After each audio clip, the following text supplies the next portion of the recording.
என்ன பண்ணுறாங்க? 35,000 கட்டவனுக்கு 3 பேர் வந்து மாட்டுக்கிறாங்களா? 35,000 கரண்ட் பில்ட்டாங்க.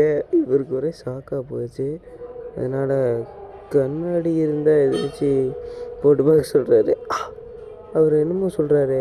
ஓ, கண்ணில் விளக்கெண்ணெய் ஊற்றி பார்த்தா கூட 35,000 தான் சொல்கிறாரு.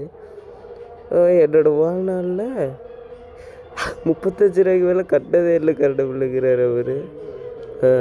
அப்படி 35 ரூபாய்க்கு மேலே கட்டினதே இல்லை. மறுபடியும் அதிகமாக சொல்கிறாரு. இவர் ஒயரை செக் பண்ண சொல்கிறாரு. அவர் போய் செக் பண்ணிவிட்டு ஒன்றை செக் பண்ணிவிட்டு எப்படி பின்னாடி கல்யாண மண்டபத்துக்கு கரண்ட் இழுத்துட்டுருக்குறாங்க. இவருமா யோசிக்கிறாரு. மிச்சம் மீதிக்கிற சாப்பாடெல்லாம் இவருக்கு கொண்டு வந்து கொடுத்துட்டுருக்குறாங்க. என்னமோ வந்துருச்சு. பொங்கலுக்கு அடி